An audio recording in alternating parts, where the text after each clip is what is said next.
This episode is brought to you by Cube Gallery, a progressive art space in Cebu, Philippines, providing network and exhibit opportunities for contemporary artists with whom they work closely with and promote beyond the local reach. This month, Cube Gallery is pleased to present new works by Impressionist artist Jose Marie Picornell. This is Picornell's fourth one-man show since the dawn of his career in the 1960s. Picornell has developed his own personal manner of depicting the world around him through his choice of colors and the energy he exerts in making his strokes fluid and bold. He practices direct painting or the alla prima method and applies oil colors directly from the tube without mixing them.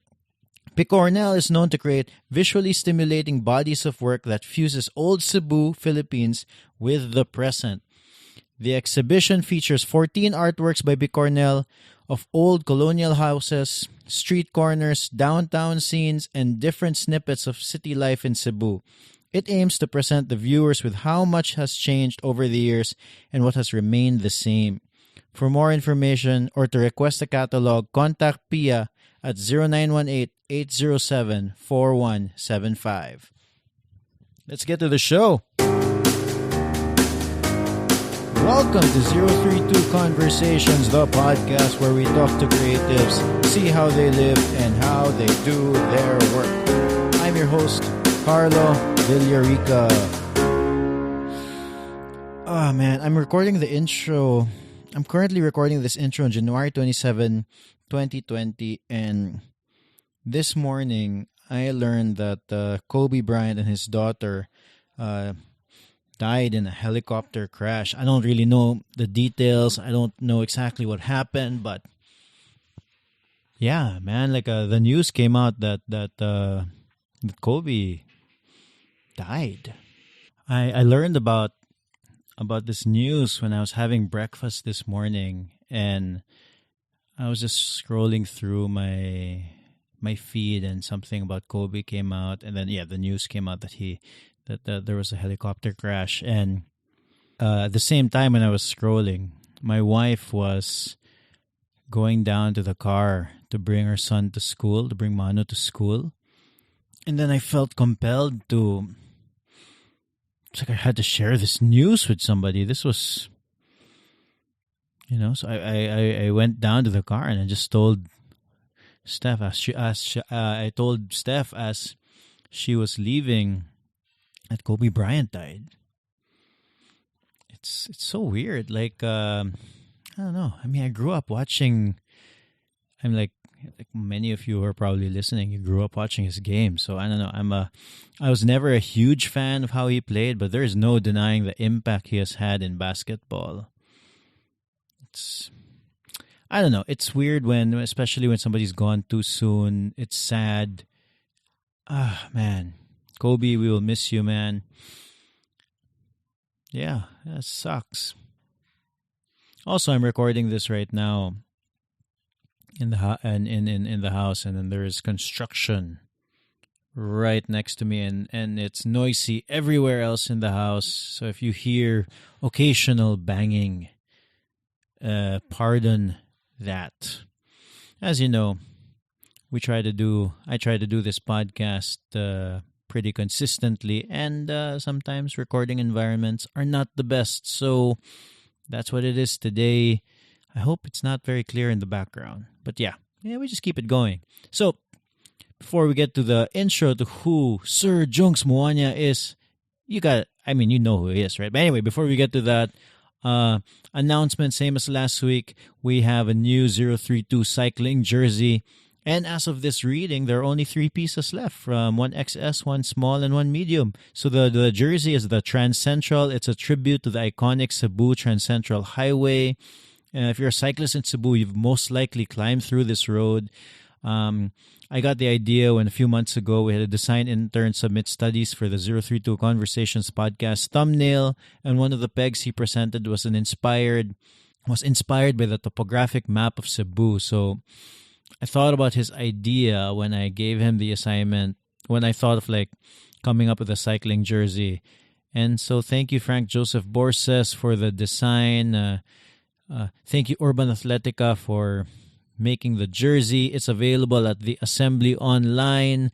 Link in description. That's assembly.032.com. In this interview, in this episode of 032 Conversations, I consider him an OG of Cebu music. He's also an OG of the Cebu adventure outdoor scene. He's had a hand in a lot of things that you, the listener, you've likely experienced. If you've listened to this podcast enough, I talk about the Outpost fairly often, and he's one of the guys behind the Outpost. He's also the guy behind Backyard Studios. It's a studio that has produced so much good music over the years. They've recorded iconic albums at this point, albums by Urbandub, Franco, even Max Surban, according to Sir Junx, has recorded there. So Backyard Studios is still there. Even my band, Rescue Hero, although it really shouldn't be mentioned in the same vein as the Legends. But, we practiced there on a weekly basis back in the day, all the time. So I talked to Sir Junx, or Efren Muana. He's also the guy behind Habagat and Harana Guitars. He's one of the guys behind Habagat. And, he's the guy behind Harana Guitars. And it was a real treat to talk to him, to hear his stories, to hear what it was like back in the day of, what it was like to start all these things. Yeah, I don't know. I re-listened to the episode. It was pretty inspiring. It was pretty inspiring just to figure out what he did and to figure out how it grew. Like literally, like in a back room somewhere and just stitching bags together. That's pretty cool. So stay tuned for the episode. But if this is your first time to listen to 032 Conversations, please subscribe. We have a new episode every Tuesday. I wonder if you can hear the. Let me go close and see if we can get some audio on the noise.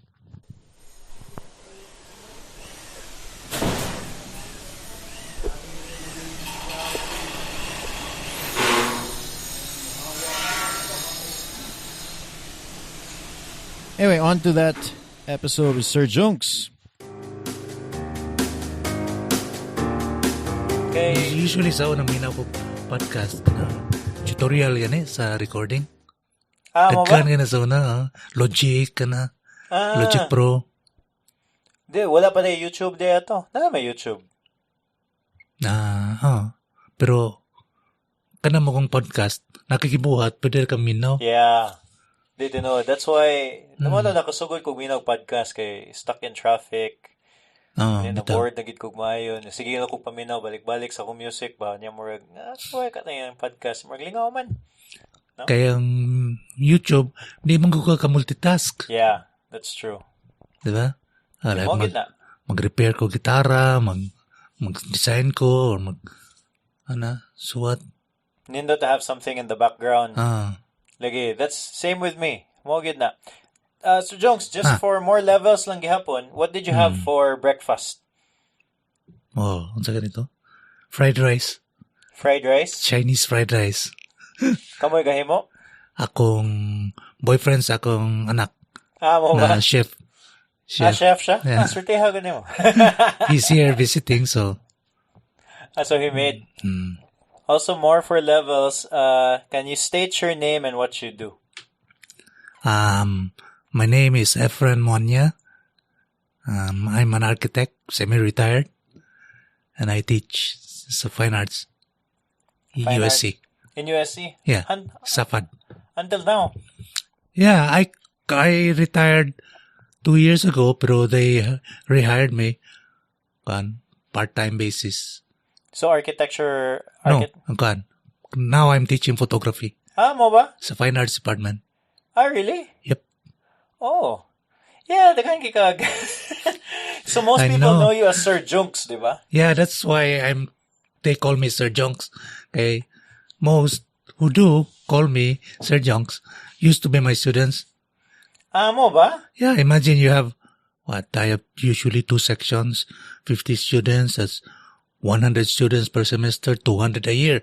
How many years have you been teaching today? More than 30 years. Mo ba? San Carlos mostly. Oh, that's a lot of people calling you, sir. I didn't So- realize. Kaya wala mo ko ngayon nag-college. Really? Yeah. Manila man ko. Most of the people sa music scene, di ba, fine arts man sila kadaganan? Oh, yeah, oh. Or architecture. Yeah. Yeah? So like, going back to the music scene. So like right now, we're here in Backyard Studios where we're doing the interview here, no? Yeah, actually, it's a rehearsal studio. The rehearsal studio. And yeah, I've been here so many times. Second home. Yeah, I can remember nga since high school pagod ko nag-ari. So that was to me in 1999, 2000. Yeah, that's right. When it started. Is that when it started? Around late 90s. Mo ba? Yeah, officially around 99. Ah, really? Yeah. Oh yeah, so I've been coming here Since it started, lagi. Kaya I read somewhere, I found this thing on the internet. Yep. Nga murag music was always in your life, no? Oh, yeah. And then Since what? I was a kid. Oh. My dad gave me a ukulele when I was like 8 years old, and I was hooked. Oh yeah? Kadagang cheap maktan ukulele, Yeah, I think in some way or another, daghan kay, like a lot of what you do revolves around music sa gihapon until now, di ba? Yeah. Generally creative stuff, pero a lot of music. Yeah, I read somewhere, I think you wrote an article for this magazine. Yeah, there's a part there, like in 1994, I went through a medical crisis. That's right. Yeah. It left me with a lot of time in my hands and totally changed my outlook in life. I vowed to take it easy and focus more on things that I love to do, and music was high up on that list. That's true. Yeah, I remember that. What happened, eh? Timing sa kay October is Pink October. I had cancer. Tama ba? Lung cancer. In 1994? In 1994, yeah. Stage 3B, which is practically almost terminal cancer, di ba? Oh, okay. I'm not familiar for a while. Okay. So, miraculously, I survived that. But, it took me years to fully recover. And part of the recovery process was music. Okay, exactly. I had a lot of time on my hands. Okay, didn't want no more pressure to work, or, just take it easy. Just relax. Do what you like, So, I laid low sa architecture, sa business, and started looking for something, I really wanted to do all my life. And I realized, in high school, I was in a parang murag garage band. Series of garage bands ba. Yeah. And I really enjoyed it. I playing guitar. I even dropped out of high school at one time just to play music. To play music? And ride motorcycles. Really? What was this? Like in the... In the 70s. 70s? Mo ba? Naka-70s ba?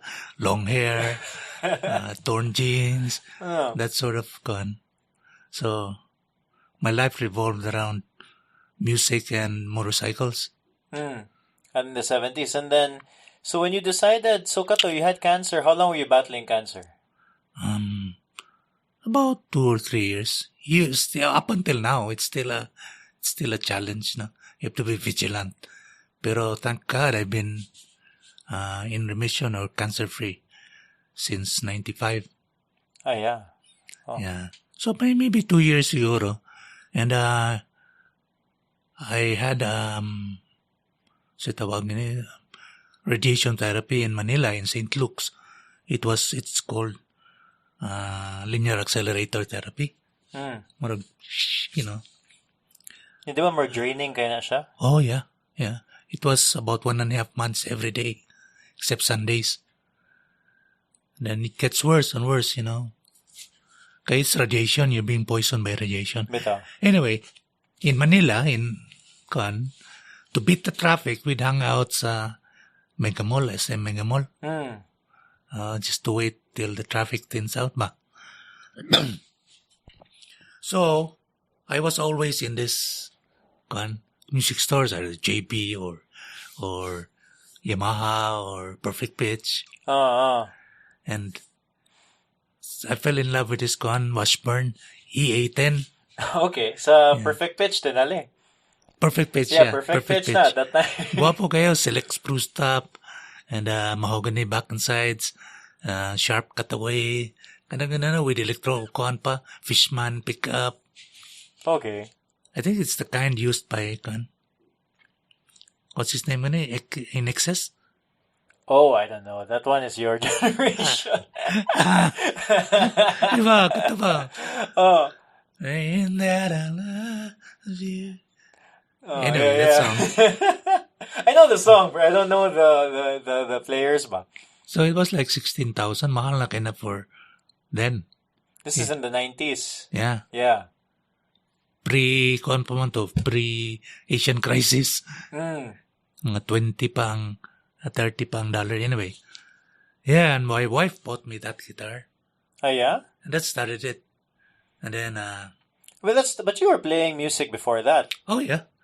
But you didn't, Because, when I studied architecture in college, I decided set aside music, just focus on, I lost a lot of years bumming around in high school.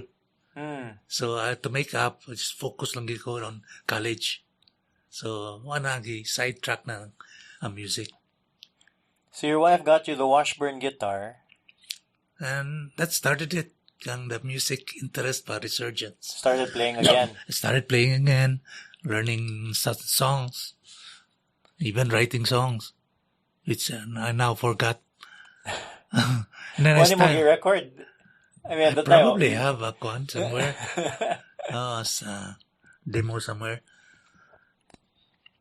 Kwan. What you call it? Am I babbling or? No, keep going. Ako nalingaw. Anyway, yeah, I had a PowerBook 150. What's that? That's a Macintosh. Ah, okay. The very first laptops, really cool laptops. Mm. And then somebody installed MIDI software. Yeah. This is in the 90s. Yeah. Okay. Yeah, MIDI. because like now, I don't know if you've seen like the music acts now. That's normal. Like everybody uses that all the time. The only guy I knew in the Philippines who was using it was, was that musician Ocampo? I'm not sure. Arranger, that famous arranger. But at that time in the 90s, hardly anyone was doing that. The guy who played keyboards with a laptop with a PowerBook. PowerBook, forget. Yeah. Anyway. Yeah, do na to. It's a opcode Vision. It's called Vision and software. And then you started making music with that? Yeah, I bought also a keyboard with a MIDI in and out. Oh yeah, An old kawaii keyboard. Just, more of plastic thing. Yeah. But it worked. It was touch sensitive, It was, at the time, that was very... Oh, yeah. You couldn't, I remember even trying to do it with my computer. I didn't have I had a regular, not a high-end computer, but I was in high school. And then, I'd plug in my MIDI keyboard. And then I'd press the button, and I'd delay. Latency. It's called latency. Yeah, hinay kayo ang processing. Yeah. That's why the Mac was very big with musicians then, because it was seamless as music, applications ba. Yeah, and but what's the name of the store yun is kuan sa una? Power Mac or Power Can I sell Apple? Yeah. The Apple Store? I don't know. Dili ba na Not siya? Apple Store pa. Like back then, I have no idea. Power Tech. Yeah. Okay. Ako may architect ito. Sa interiors. So, instead of, I was doing also other projects for him before I got, sick. Mostly in Davao. Resorts, So he gave you He's one? my client. So he asked me, Junx, I'm opening an Apple store or a Macintosh store in Cebu. Can you do the interiors? So I did. Designed the interiors. And, after sa project, I said, pila man, Never mind na lang, Mike. Let's just package it with my other guy. No. I'll give you a power book. I will convert you to Apple because at the time, Windows, what to Windows? DOS pa. Yeah, DOS. Yeah. So he gave me a power book and I was blown away ba. Kaya advanced kayo to. GUI, graphic user interface. Yeah, I don't remember seeing an Apple product in the 90s. Wala good.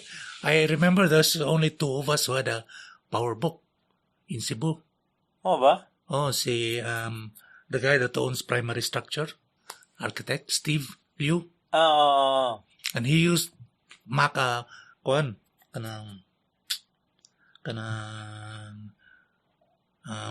CAD software na ba? Which I was also using. On the MacBook. On a MacBook. PowerBook. PowerBook. On the PowerBook. Wala pa na, like the CAD software, wala pa to sa DOS at the time or na? No, they had AutoCAD. Pero primitive pa kayong AutoCAD. It's just like making lines. Yeah. But this software that we had called Vectorworks, it was already the beginnings of katong BIM-based building information management. Okay. So when you took time off na from work, you had that guitar and you had the MIDI setup. The MIDI setup, then you just started making music? Yeah, making music, just making music. And it started a kind of flood of, stuff like started buying stuff. I bought an electric guitar, I bought a bass guitar, some amps. And, is that how Backyard Studio started? And then I put it, I remember the first Habagat, early Habagat was in STC, Saluyo. Okay. You remember that, no? I don't remember you were that. still I have another Habaga when we get to Habaga. You probably weren't born. Probably not. No, you were already born. No, there was, di ba my, well, I want to talk about Backyard Studios, but though like my Tita Karen. Yeah, she used to be my partner. Yeah. Mo lagi. So I remember one time I was a kid. She is my partner actually. Oh, okay, really was. So I remember one time when I was a kid, we went camping somewhere in a lake in the middle of nowhere. I don't recall at all. And it must have been a Habagat event or something. In Cebu? I was thinking Cebu. I don't know. I was a kid, Pamongod, or maybe it was in Camotes. No? Yeah, we have property there. And like a canoe camp, yeah. Yeah, because I was a kid. You have to walk, diba? So just I don't remember. I was so small. I remember I just went there with my tita and my cousins. Were there canoes or na? Probably, I think so. Yeah, I remember like swimming. I just remember like it was my first time inside a lake. Was there like a jetty, then you can dive off the end. Anyway, we have that property. Yeah, let's get to Habagat eventually. But so Backyard Studios. Yeah, it started with that. So, first time, I just borrowed an empty room in one of the empty rooms in the compound sa Habagat. Yeah, I think it was the kitchen. And it was haunted, diba? Kuno. But I never felt, So that's where, I'd ask friends over to jam, and my students, like Jonathan Tejano, my guitarist sa Hardwood.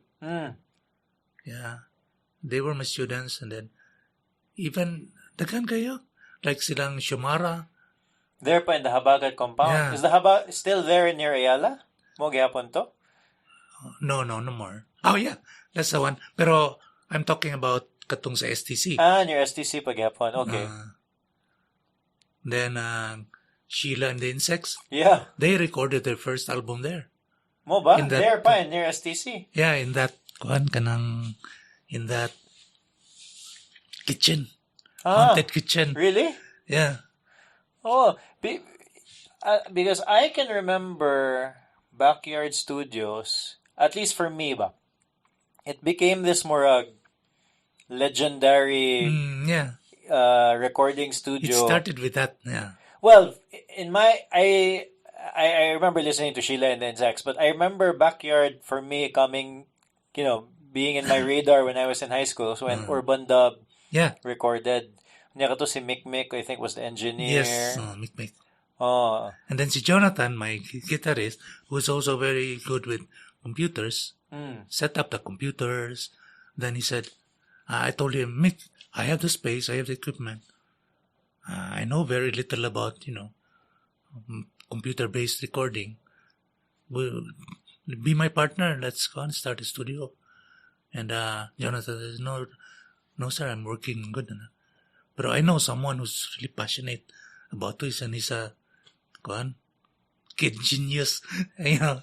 So that was Mick. That was Mick. So he brought Mick over. So Jonathan set up the computers, and then, in the in-house guitarist, and then Mick was a recording engineer.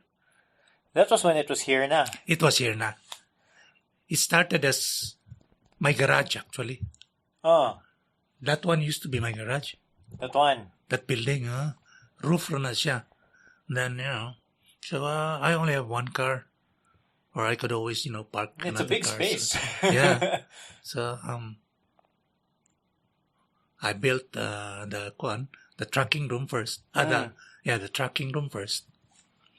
To put all my stuff in, kaya the neighbors were already, starting to complain. Oh, I'm Kaya sure. my stuff first was in the living room.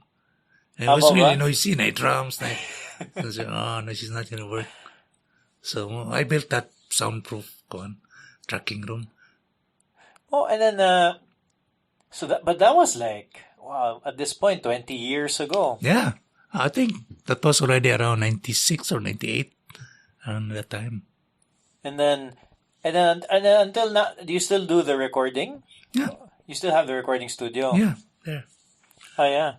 So, yeah, na first moment to siya, the tracking room. And then the computers would be outside the actual garage already. Then we had to bring it inside, and So I decided, why don't I just build a control room sa garage and build a garage somewhere. So then that's how because so I remember Urbandub did a record here. Yeah. And then they got really popular, and then it was They actually recorded around 3 albums. 3 albums here, yeah, because I think I remember before there was like a story in a slap shop They when did. we came here. Yeah, they recorded 2 albums here. No? Slap Shop. Yeah, and then Agaw Agimat. Amaba also came here. They recorded 2 albums also. And you won't believe even Max Surban Mo ba? recorded 2 or 3 albums. And then where it gets so, in a way ba, it's kind of like, at least for me, being a fan of the music scene Also here in Cebu. Franco. Oh yeah, for sure, yeah. Kinda like being a fan of the music scene here, but like to me, this is very kanang, in a way, hallowed ground. Yeah. No? Mm-hmm. And then until like True. 20 years later, it's still chugging along ba? Yeah, it's still Gapon. here. I'm still here. Occasionally, you still see the occasional rock star. But mostly mga, starting bands. Oh yeah, like I played like in this room where we are now, the rehearsal space. Like we played here so many times to practice gear. Yeah, and then kaon after. Yeah, so ang favorite yun nila Sir Jos kaya humba rice. Yeah, that's right. It's still a favorite. I know, Still a grabe. bestseller. Humba rice and the pork chop. Was that like your recipe or? Yeah, so the pork chop was our kanang maid's kanang recipe cook. Siya my wife actually. Anyways, it started here and the humba. And then katong when Outpost opened, were you involved in Outpost? Were you part of the ownership? You were, diba? Actually, Outpost was conceptualized by me and Randy. Mo ba? Yeah. Oh, okay. But diba in the beginning it was very different? No. Well, it was very small. Katorgyong the house. Then as we, made some money, so we extended, so on and so on. But the concept was essentially how we envisioned it. Mo ba? Yeah, for me, it was like level up sa backyard. Just expanding the scope a little bit more to include artists and mountaineers, outdoors people, environmentalists, writers. Ano ba? Yeah, so because it worked that way, di ba? yeah, because back in the day, so my memories of Outpost. So by the time so ni college mo ko in Manila. Mm. And then by the time I got back here, took me a couple of years before we had a band together. And by the time we had a band Nana Outpost. na ang Outpost, it was there na. But our goal was to play in Outpost. Where siya kanang it was in our eyes this premier location ba. Nga naman, you could have just told me, Tito, let me play be. Sure. Well, in the end. Your son, your chichi son. Well, we kind of earned it. Well, we played there a lot, but we at least we earned it. Yeah, you paid your dues. Diba? Yeah. I think what we did was, ilad me sa among singer, among lead singer si Makoy. He's like, why? Because we kept playing a lot of these smaller gigs, no? And yeah, Your band was pretty good, though. We were okay, I guess, you know. You were good. Yeah, we were, but Makoy one time, he went to us and he said, "Bay, natay gigs Outpost." Excited na kami. Oh yeah, we made it, bay. We made it to Outpost. Lingon na kami. Yeah, it's Wednesday night. Yeah, Wednesday night was open mic night, di ay. So basically, ni volunteer lang siya to play open mic and Outpost. That was Thursdays, no? Or Thursdays, or basta it was like Wednesdays, a middle of the week. like that. Working on So he played. Open mic, songwriters night, so naman tatuming That's how we got our first gig in Outpost. And yeah, then after that, may na lang, somebody was there. And yeah, you know, somebody thought we were good enough to play again. Weekend. Yeah. So we ended up going back. We played there a lot, but it was definitely our favorite place to play. Yeah. Oh, yeah. Bitaw. No? I mean... I really enjoyed that 7-year run. Was it 6 or 7 years, or ba? Yeah. Amo. Then we sold it to Randy Paez. Yeah. Another good 3 or 4 years. Yeah, by the time it was with silang Randy, among band, wala naman sad kayo. So I would go there, but not as frequently as before. No? Okay man sad to, but there was a little change in the character of the place. Still good, but it was more a younger set. Bitaw. Na? A more rock on gid ba? Bitaw.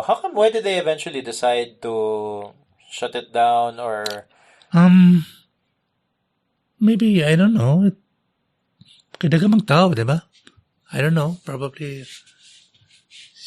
Randy siguro. Up to him, no? Yeah, it's up to him. So how come you guys decided to sell it to them instead? Well, it was like this. It was still doing good. We still had the customers and everything, the crowd.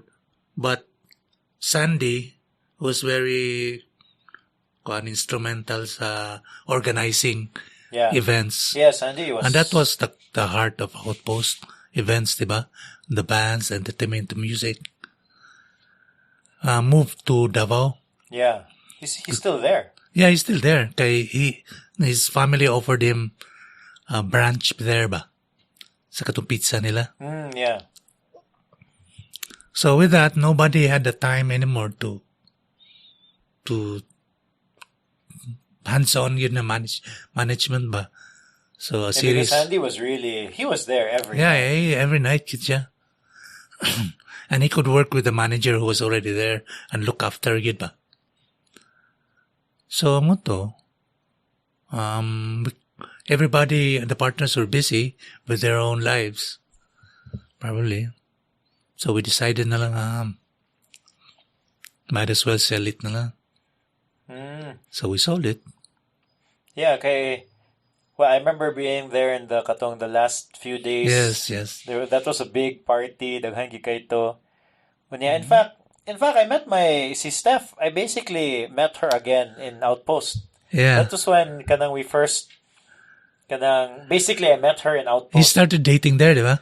More or less, yeah. They were good. Yeah, I remember when I was single, I would go there by myself because I knew I was bound to find somebody You know what I'm saying? Like, kindred spirit mo ba na? good ba? Oh. It's because of the crowd. Grabe. Similar interests. Yeah. You find interesting people there.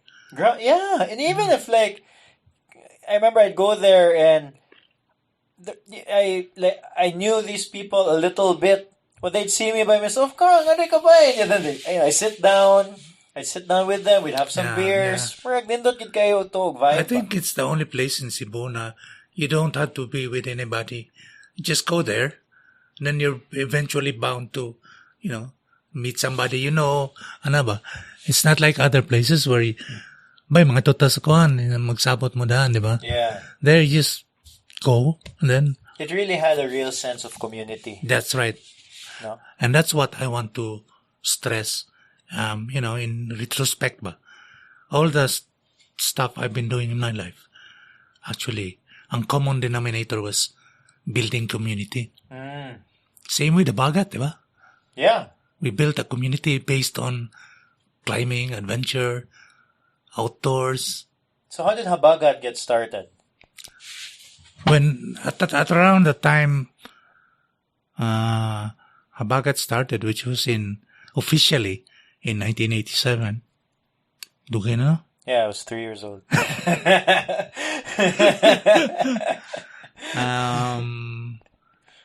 We were unemployed architects, fresh from college. Okay. I graduated 85 or 84.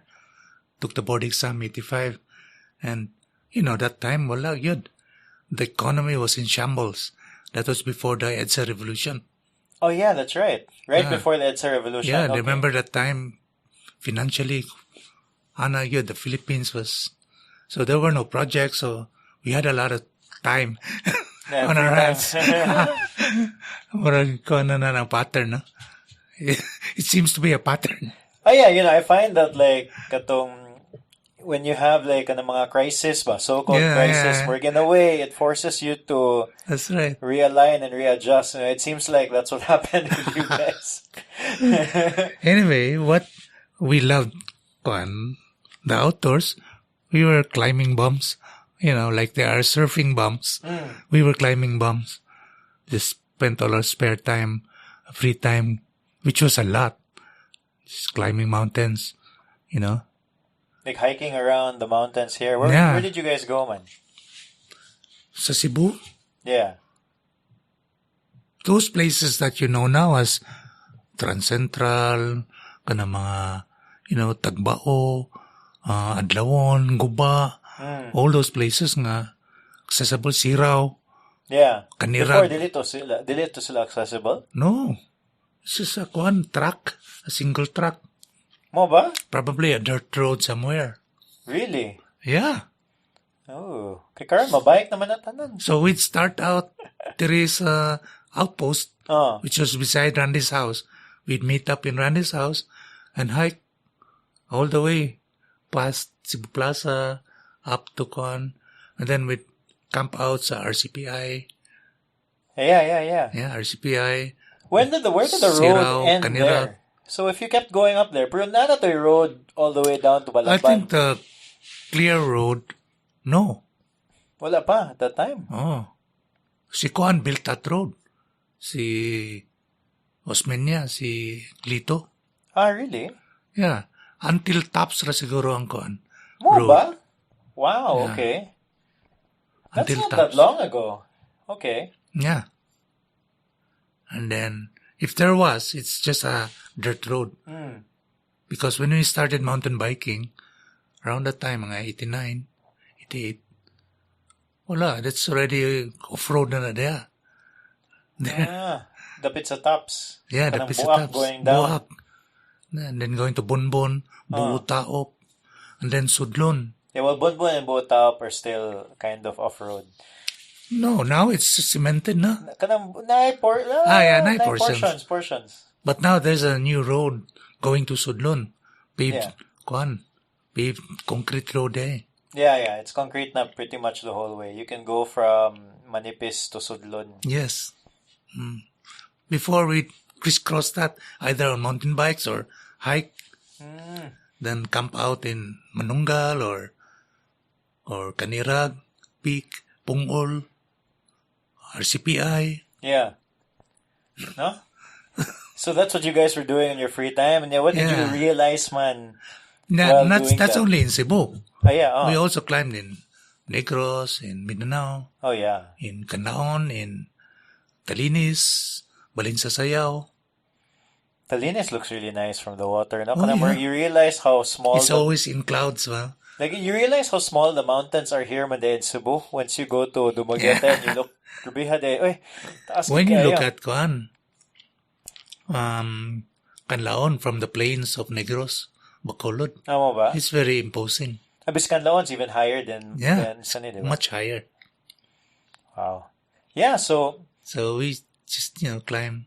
When you're doing the climbing, what did you guys... I assume you realized that there was some sort of marketing, some sort of opportunity there. There was a need to, you can only get outdoor stuff, equipment, if you had a relative who lived in the States. And once every 5 years would come home, diba? So you would snail mail them, please buy me Sears Roebuck backpack or something. So I started doing research because I was handy with my hands. So I started sewing my own packs. Here, when I was living here na, kaya I moved here in 82, 83. So you're making your own bags? Yes. But this was just for yourself? For myself. And then occasionally friends would ask me, hey, make me a pack. So one pack would probably take 1 week to make. Yeah. So I had extra money already to climb for that week.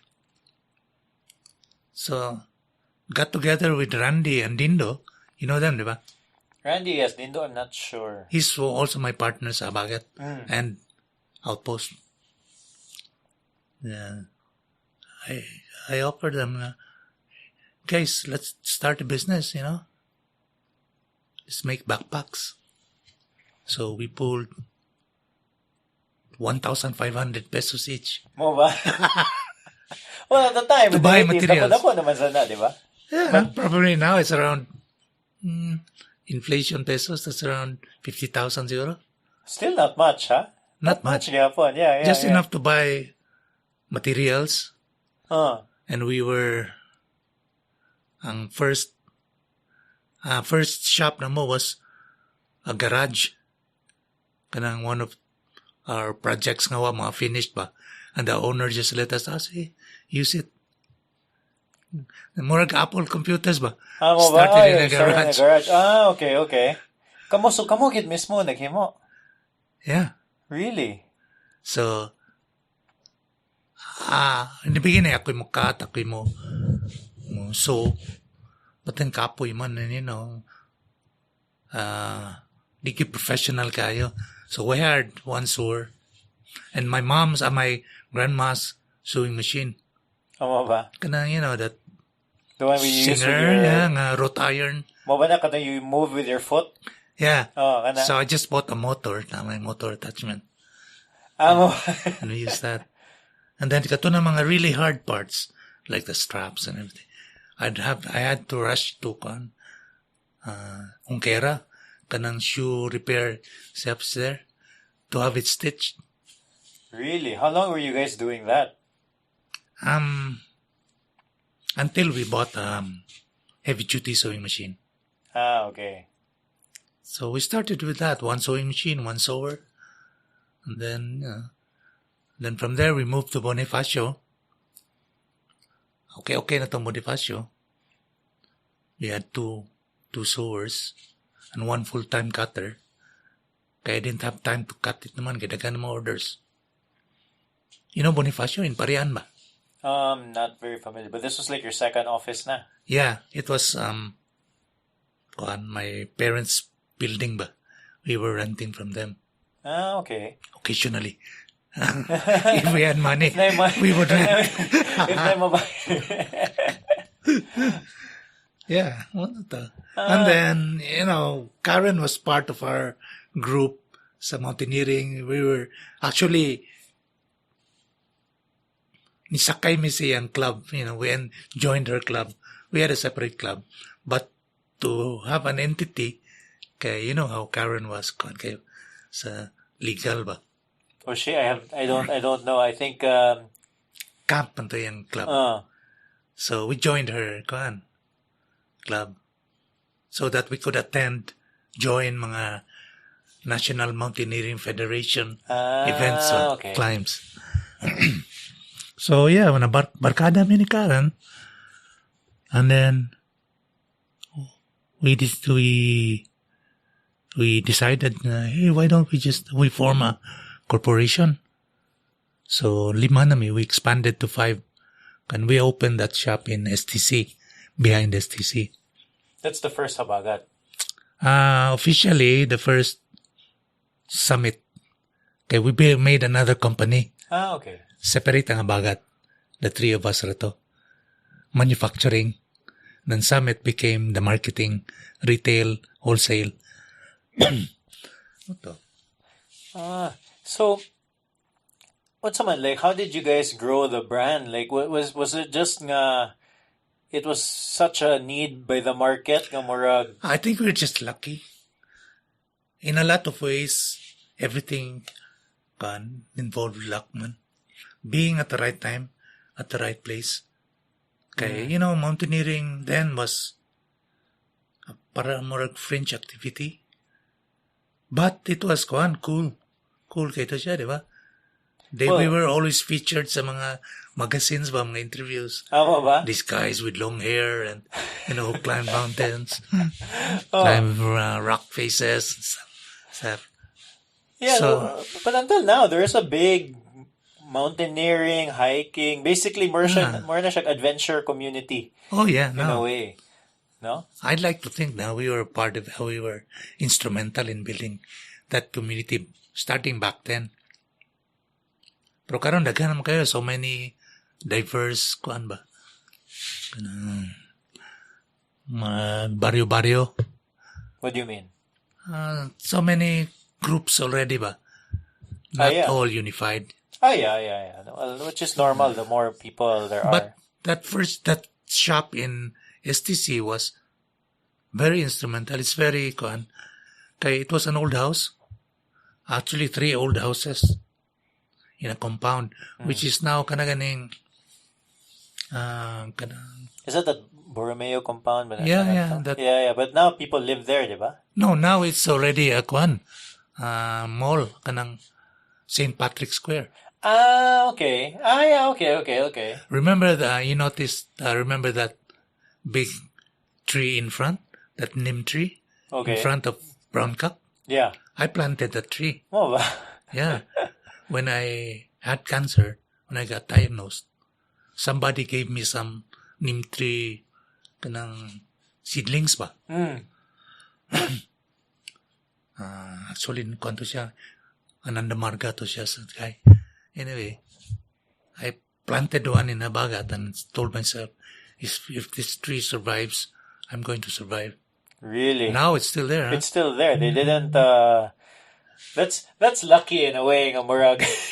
when they developed the area, but they didn't take down that specific tree. Yeah, I think so. I don't know why they didn't take it down. That was the only tree they didn't cut. Really? Kaya that property was full of trees. Sa back, diba? I don't recall. I only know it as St. Patrick's Square na. Really? By the time you're talking about 1987. It was an old pre-war kanang house, color white, with a big lawn. In front. I planted the tree near the gate. What were like some of the challenges for like Habagat man once you guys started to grow and It's the biggest challenge I think was us not being businessmen. So we had to learn along the way and make a lot of mistakes. Like what, man? Like what happened? Oh, like like a lot of business, I don't know. The business aspect mostly. But as far as design and stuff, okay rami. But running the business was, thank God there was Karen.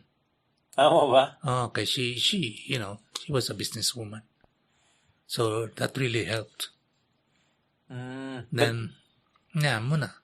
So then, when 1994, when you had your cancer diagnosis, so you took a step back from the Habagat. Yeah, I was still active, pero I couldn't join the activities as much as I wanted to. I still designed. Ah, yeah? Around the design department. Yeah, now Habagat, there's a lot of so many different products na, di ba? Yeah. We're into apparel. And then, no, but basically you can do your whole outdoor excursion, yung mostly Habagat nga stuff yung mong gamitan. Yeah. The turning point there was when we opened the shop in SM. Ah, yeah? Okay, that was already, that involved big money already and big volumes compared to our previous operation ba. Mo ba? Nga mura ginato lang. Yeah. Yeah, that SM branch is still there, right? Yeah, and then we opened Mega Mall, then we opened Davao. Oh, yeah? Are those still there? Yeah. The Mega Mall in Davao? Really? Yeah, because, Habagat until now, there's a lot of people who still use Habagat products. Although now, grabe na kaya, it's, I would assume the competition is more now because it's a lot. So you're comparing it in the 80s nga, if you wanted to buy something, you had to send a letter to your relative. Amazing kayo to. It was really amazing ba when we were starting out. And then, why advertising? Nothing, just word of mouth. And then, some weird Tagalog guy would come in and say, is this Habagat? Is this Habagat? Yeah, why? So, I've been looking all over the town, Wapay Google Maps ito. All I knew was just that Habagat was in Cebu. Oh. Pero Habagat did a lot of, you guys would sponsor a lot of events, adventure races, diba? That was in 2000. Oh, wow, that's... Previous to that, we were just, underground kay banga. Just making stuff, letting it go out. Like I said, fringe kuan kay ba?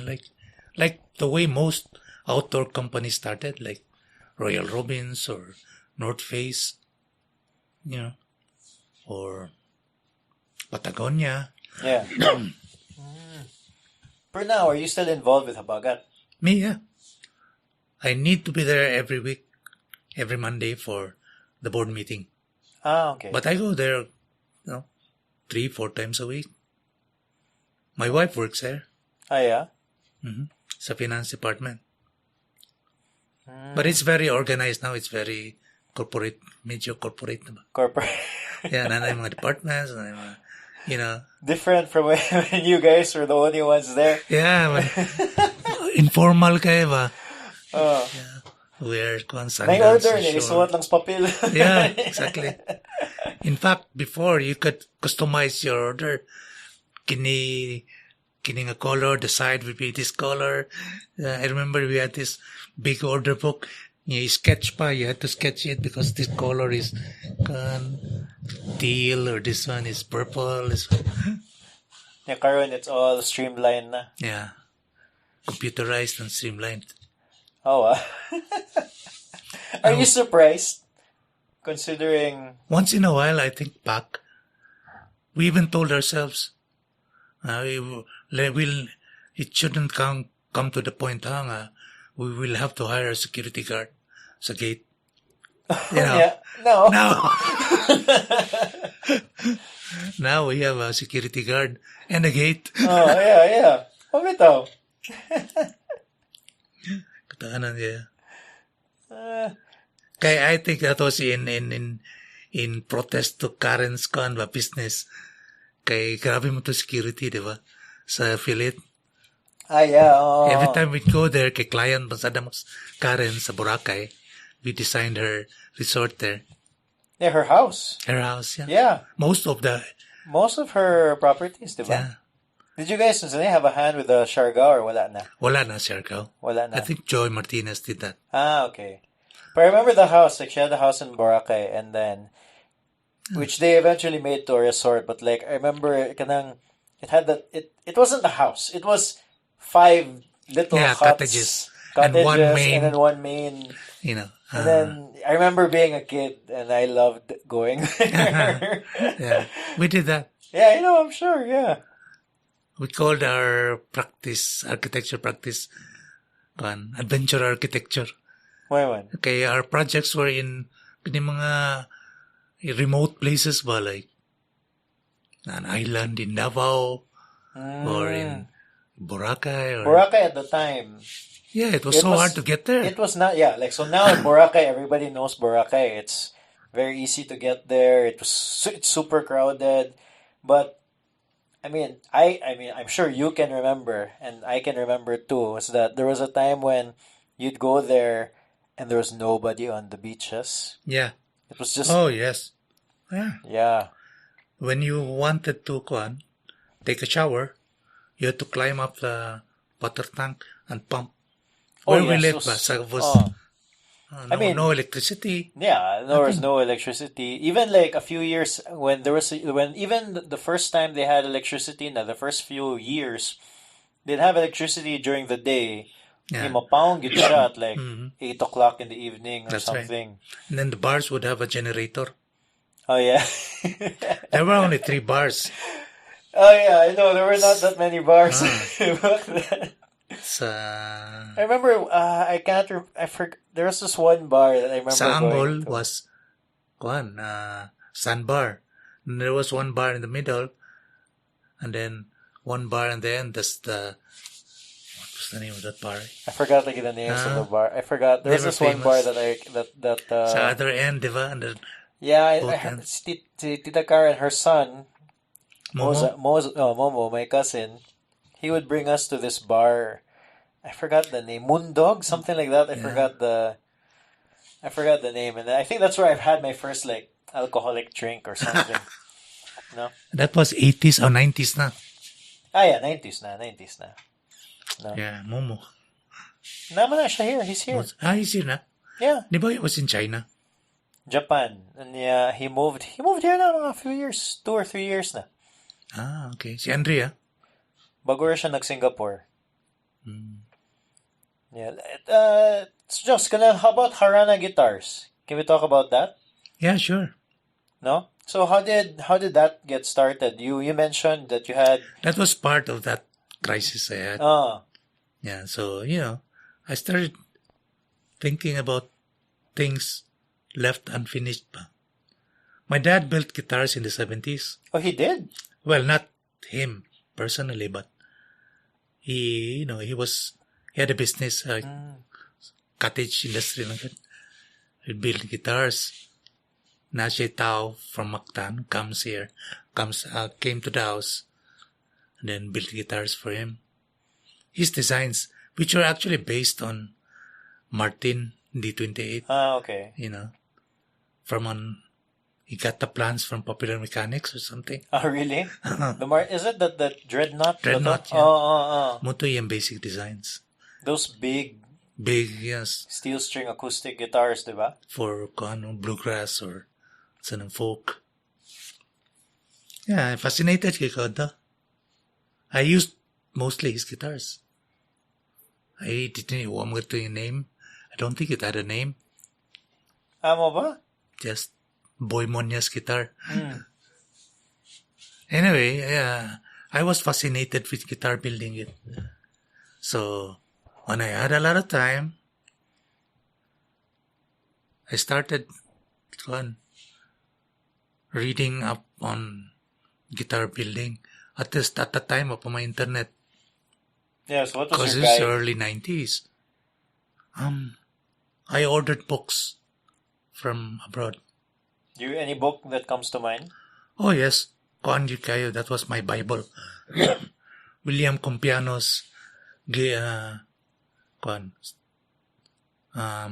steel string guitar, Technology and Tradition. Okay. Building steel string guitar building, Okay. technology and tradition. So you were making it yourself? Yeah, when the first guitars I made myself. But then eventually you hired like Yes, because, it took me a long time to finish one guitar. And then it's concept. My woodworking skills were wanting, not up to par. How did you find? I was more concerned with designing Ah. guitars and building them. But how did you find somebody? So something like that, but like guitar making, where it's really a craft, no? Mhm. And then it's not something you can just like get some kilid I started, carpenter. yeah, and I started with hiring someone from Mactan Mm. and then re-educating them, reprogram sila ba. The hardest thing to teach them is to work standing up. What do you mean? Work like, kuan ba, Western luthiers or Western guitar builders, they work standing up on a workbench, di ba? Oh, okay. Sa Mactan, what they do is sit on this long, slow bench, squat there, and then work with their feet as kuan, third hand to clamp down ba. Okay. Sa Western tradition of building, they'd have fixtures and clamps and molds. Okay. That's what I wanted to do. So it makes the work more consistent. Consistent and stable and, less injury. Because traditionally like the carpenters, they'd use their feet to Yes. to hold the wood in down. place. While, Ayaw, ano? you go to Mactan and then peep sa factories. That's what they do. Yeah, I find it really strange, ba? Okay, so diba like supposedly Cebu is supposed to be known for like really good That's right. guitars. But if you go to Mactan and then you just get a guitar, Not yet. what Although they find- I know some there, mga 2 or 3 builders in Mactan. Okay rang levels. yeah. 2 or 3 builders in Mactan who do it the traditional Western way. Well, their guitars are pretty good. Mahal lang. Mm. No, but if you just go to like the ones by the road and No, then no, no, no. Awag yun. Wag yun. Murag, It's a tourist fodder.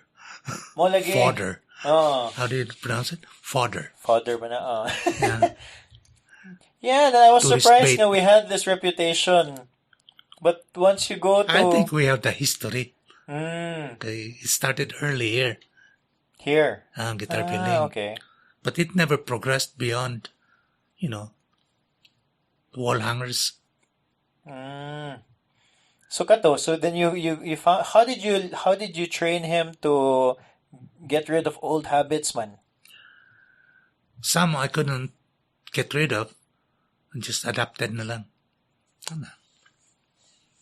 Mostly the working from my designs and, concepts pa like bracing, and then the wood use, and being ang quality sad, and then stuff like scalloping sa brace. You shape the braces to make it lighter and stiff, light but stiff. They don't use that man sa Mactan. They just put brace And wood then you just they glue it or something, huh?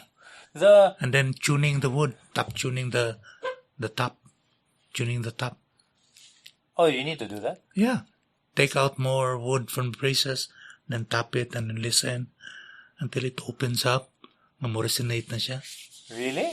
Yeah, that's a big part of hand-built guitars. I read nga one of your challenges when you were doing Harana Guitars was that you had a hard time sourcing wood. That's right. Oh.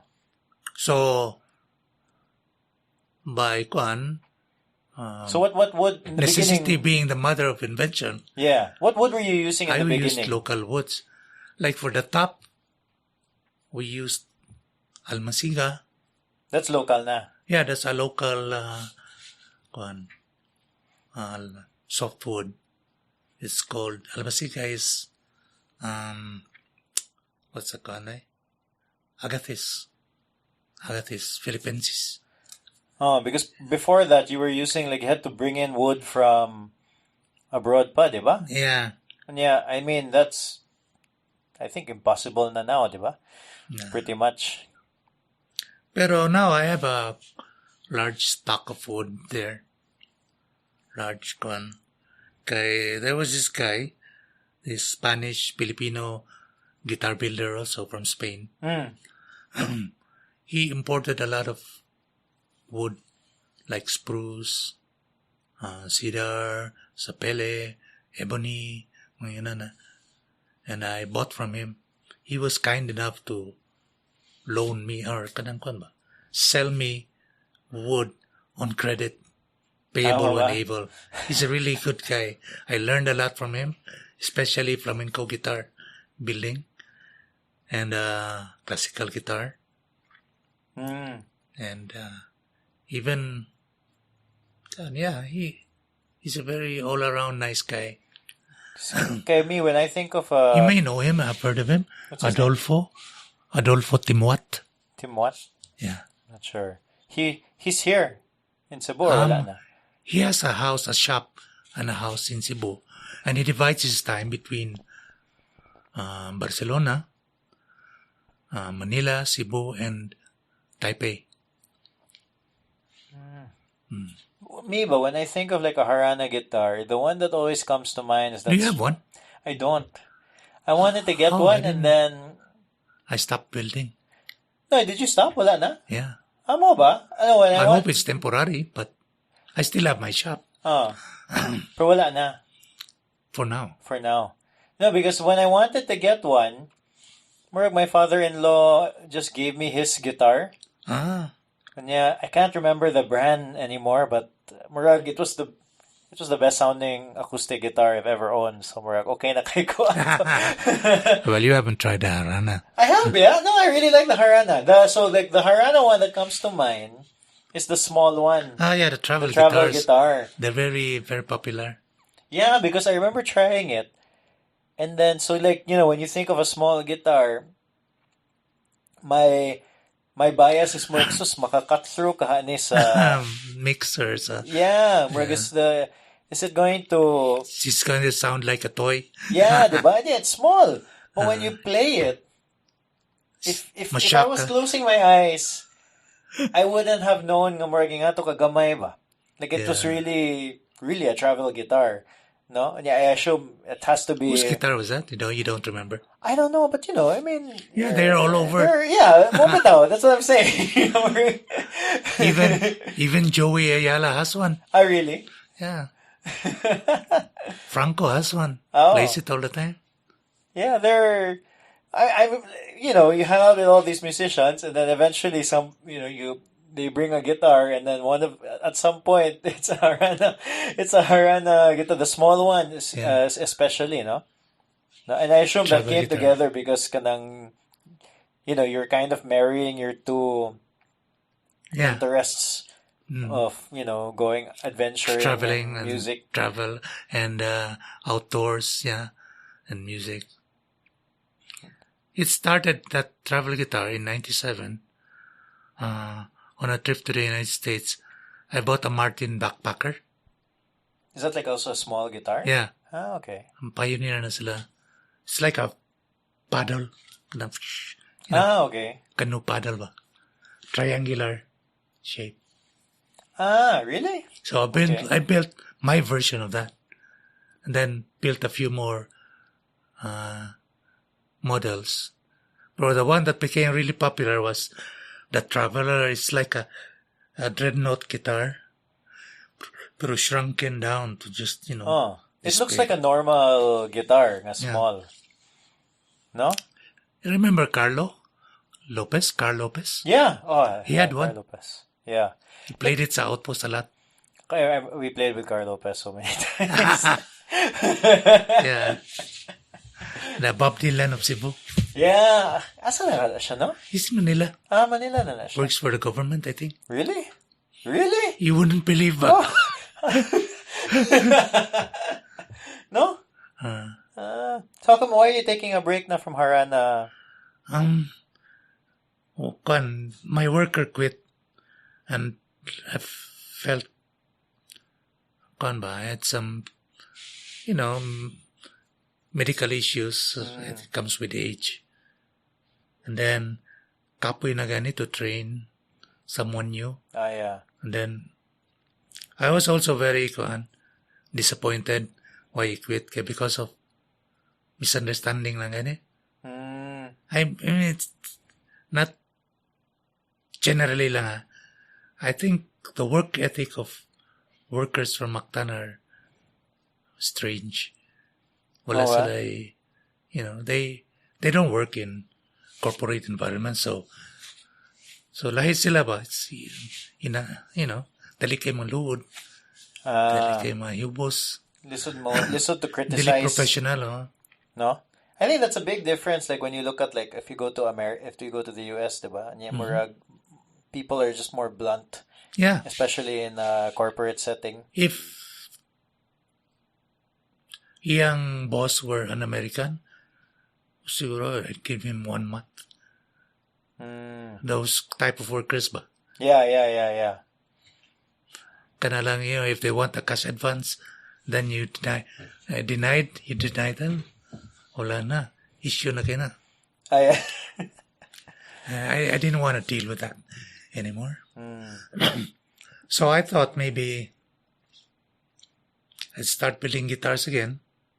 Me and my brother, si Adan, to do the finishing. Just build 1 guitar per month or something. So possible pa them order. Of course. Yeah. I'll let you know.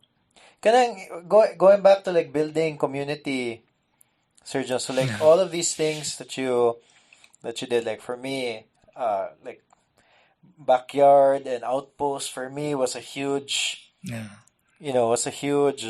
part of my my life for a long time. Yeah. Unfortunately, not so much anymore now, but for a while it was really. Not just you, a lot of people. No, yeah, I know. That's why. If I post something reminiscent case output, like some old picture. You posted a picture, just you and Sandy just hanging out. Oh, yeah. Diba? Then the outpost people came out of the woodwork. Diba? Yeah. It was here. We just had coffee, good. Yeah, I know. Yeah, nipaningon siya nga more siya ni hint nga he might do some sort of organizing in again. Davao. In Davao. In Davao, yeah. Nana siya Holodeck Productions. Okay. But based in Davao. But not a location. That's just yeah, it's just a production company. Yeah, so it's this. You managed to be part of all these communities, ba? Do you? In a way, this is gonna be a bad question, pero how do you think you're able to cultivate a community? How did that happen? Basically, that's what I'm trying to say is how did you build a community? These are different, not really different, but the Habagat, the outdoors people, they also hung out in Outpost, the musicians. How did you? Was that something you were doing on purpose or? I don't think so, pero that would be my, heart's desire to get people together, sharing the same interests. Because although I'm part of those communities, I never saw myself as a leader or something. A lot of people do that, create groups, committees to become the leader. But I never had that desire to be very political about it or anything. For me, that was enough. It's enough to go on. If somebody wants to lead, well, fine, that's good. Yeah, because even in Outpost, there was a lot of people who were willing to lead. Yeah. No, that Sandy was one of them. Yeah. Even I just want to stay in the, background and. You want to just hang out. Yeah. No? So you were just, it was enough for you to get these people together. Yeah, for me. Kaya it will accomplish many things. See, sa backyard, for example, it produced so many good bands and musicians, diba? All the collaborations, all the connections we made. Oh yeah, this place is... And then even Outpost, like Outpost did so many charity events even. Yes, that's also one of the things I look at. But is it good for the community or the, community in general, the bigger community of, the country, the city? Yeah, for me, there's one calamity that comes to mind. I think it was Cagayan. I'm not sure. There was this big flood in Cagayan. Yes, there was. Katong Dagan to patay, di ba? Yeah, and then we were. I Mga think we were fundraisers. Yeah, there was a fundraiser. I think we were part of the gig. Yeah, people really left all sorts of stuff, boxes and boxes and boxes of It stuff. leaves in you Outpost. really feeling warm and fuzzy. Ba? Yeah. No, I mean, I really feel like it had a real impact, not just to the direct community, but to a lot of people, but unknowingly. No? I mean, at least for me, I just enjoyed having my memories there, and having a lot of music there also. But, yeah. For me, it's, I don't have millions or to do charity, but it makes me feel good. Now, something that you were a big part of and helped create is, doing that.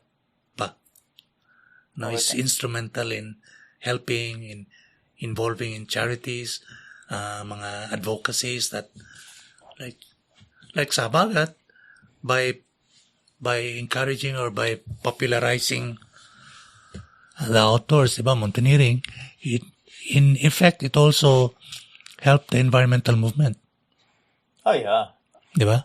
I know, okay. By raising awareness sa outdoors. I think just getting people involved in the outdoors somehow is going to do Yes, that. that's exactly. I know for me, If somebody asks us what is your advocacy specifically sa environment, sa Habagat, it's just to get people out into the wilderness or outdoors. And with that, that's a big step already, diba? Yeah. No, because like my experience is, so I recently, I biked here, diba? Yeah. We were talking about that off mic, and yeah. So I started to bike as a commute, and then I realized, lingaw mo din eh. So I bought another bike, yun nga, like an adventure bike, so I can go up mountains and everything. And then I realized, Cebu is a really nice place to do that. You can be in the middle of the city, and then 5 minutes later, you're surrounded by greenery.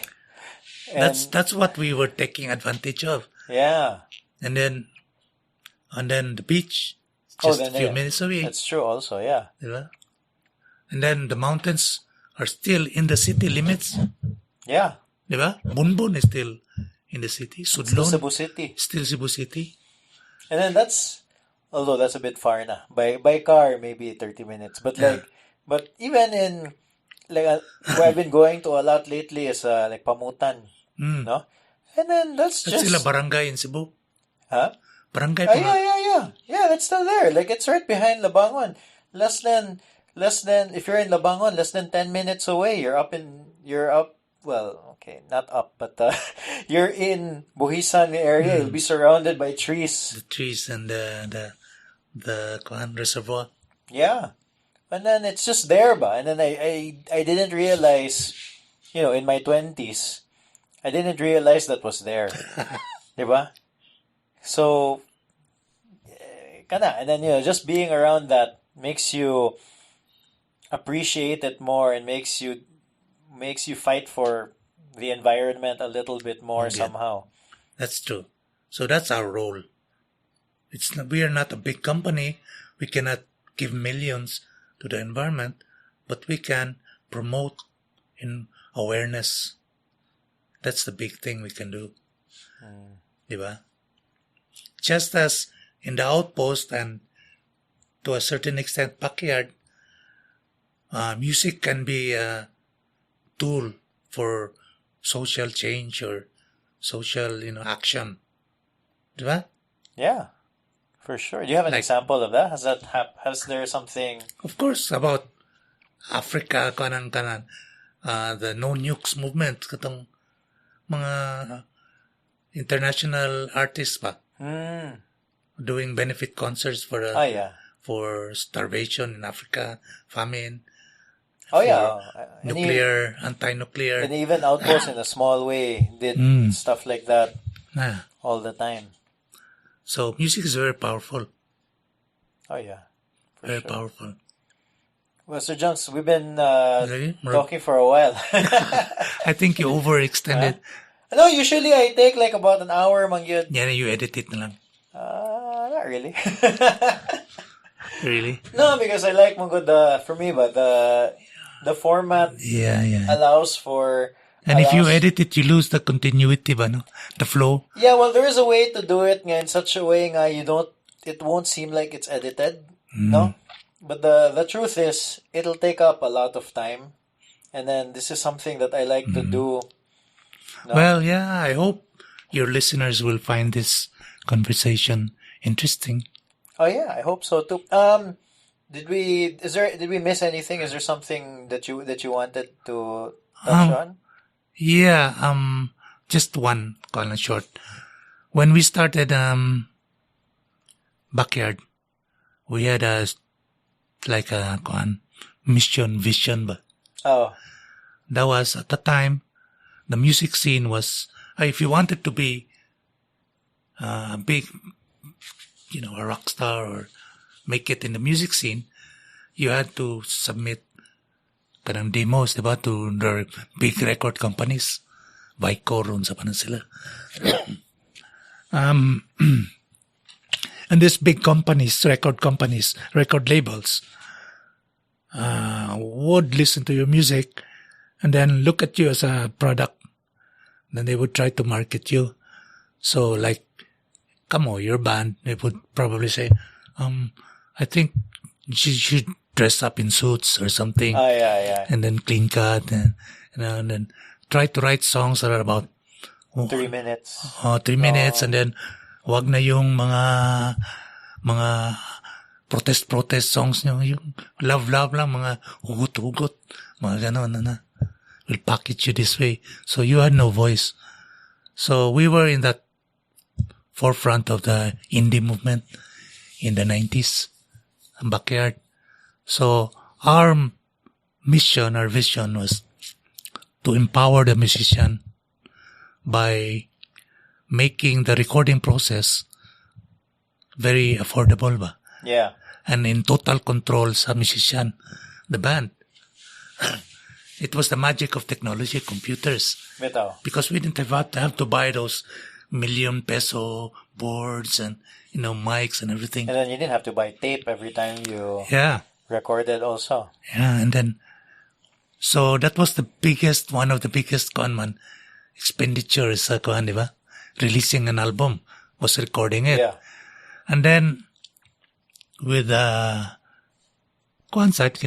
they call computer technology like laser printers, color printers, and everything, you could package your own CD writers, stuff like that. So that we started was instrumental in that.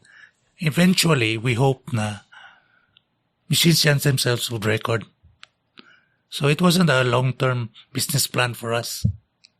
Oh no, but that's what happened though, right? That's what happened exactly. Yeah. Empowerment pa. Because even I remember when I was in high school. No, when I graduated high school, and then I think I was here for summer or something, like right before going to college in Manila. So me and my friends, we got a band together. We wrote one song, and then we recorded it here in Backyard. And then I'm not particularly proud of the song, no. Pero that's what happened. Like we were just random musicians Yeah. who decided to book the place for probably 2 hours. There's just one drawback. There's just one drawback. Actually, it's a blowback. Kaya, in the end, in a way, it also diminished musicianship.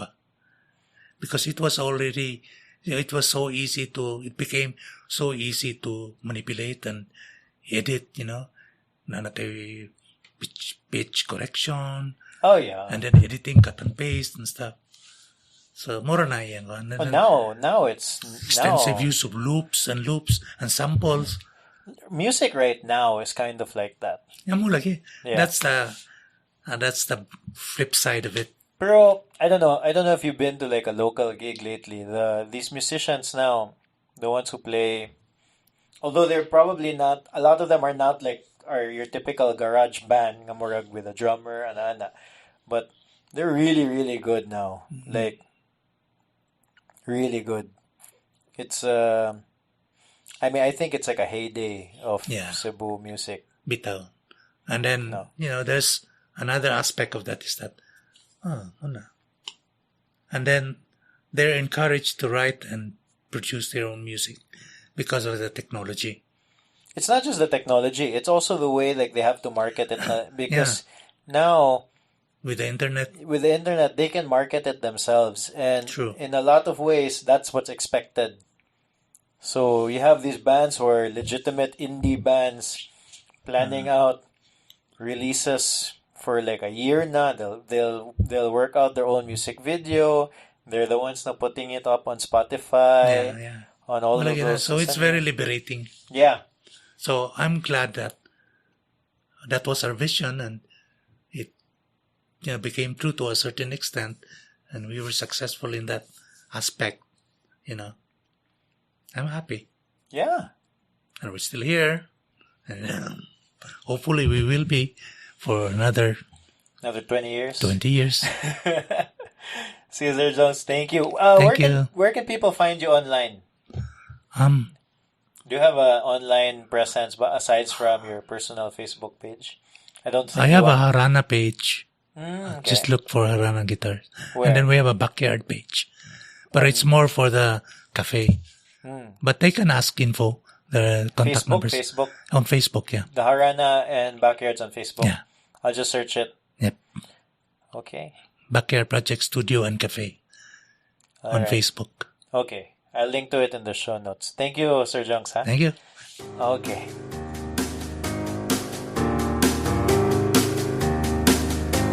Okay, as far as I'm concerned, Sir Junx, again, is one of the OGs of the Cebu music scene and the adventure culture. So happy to have had him in the podcast. Thank you, Sir Junx, for the interview. Thank you, Cube Gallery, for sponsoring the podcast. And the music from this podcast is Piano March by Audionautics. Thank you, yes, you, the listener, for listening all the way through. I hope you enjoyed it. And if you feel compelled to support the podcast, consider supporting us on patreon.com. It's patreon.com/032. I'll put the links in the show notes and all the details will be there. Also, consider sharing this episode online if you enjoyed it. See you next Tuesday for a new episode.